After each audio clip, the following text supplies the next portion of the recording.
диагнозум ДЦП, детский церебральный паралич деп айтылат да. Бул баягы таяк менен басуу кандайдыр мүмкүнчүлүгү чектелген болуп калат. Ошентип эле врачебный термин менен ошондой айтылат. Врачтарга барсаң, врачтар ай төрөбөй эле кой да. Төрөгөндө эмне кыласың, балаң урукчан болуп калса эмне кыласың деген суроолор болду. Балаң ичинен өлүп калат деген да суроолор болду.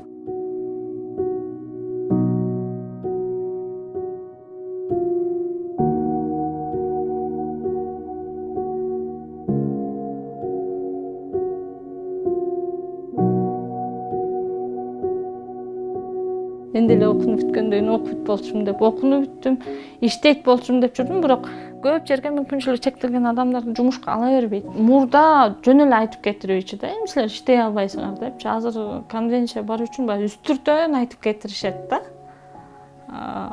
Чалып коебуз, дагы бир жолу келип көрүңүз, азыр бизде кадрлар бар эле деп кетиришет.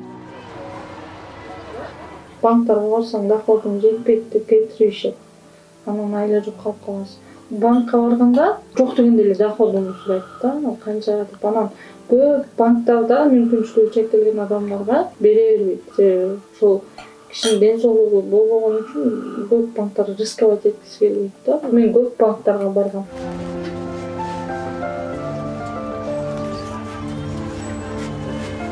Келип тургуз.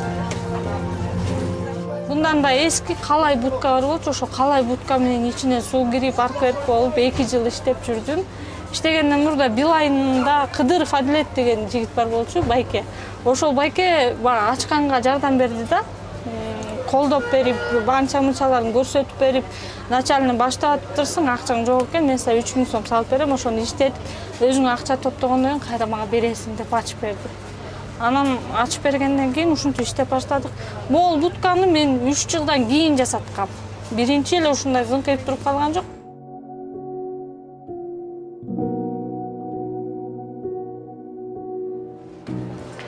Бул тепкичке чыгыш өзүнчө эле бир чоң маселе.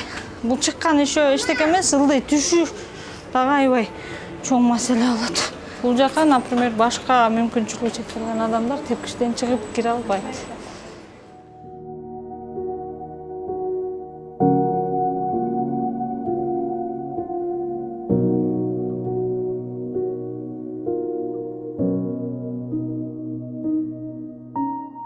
Мамлекетке 100 000 сом стартап берилет деп жарыяланып калды. Анан мен утамбы же утпаймбы деп ушул проектти жазып көрөйүн деп жаздым. Жазсам эле өтүп кетти. Өтүп кеткенден кийин мореки ноутбукту алдым, принтерди алдым, анан телефонду алдым.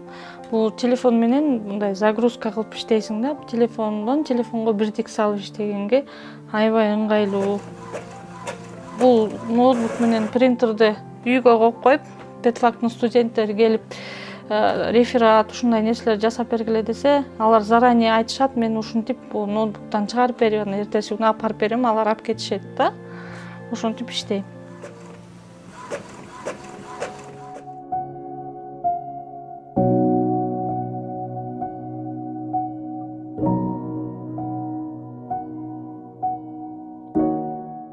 Башка адамдар да эле ошондой эле ойлонобуз, ошондой эле басабыз, ошондой эле турабыз, ошондой эле уктайбыз, ошондой эле жашообуздун баары эле силердикиндей эле, только биздики инфраструктура, коомдун көз карашы менен чектелип калган да.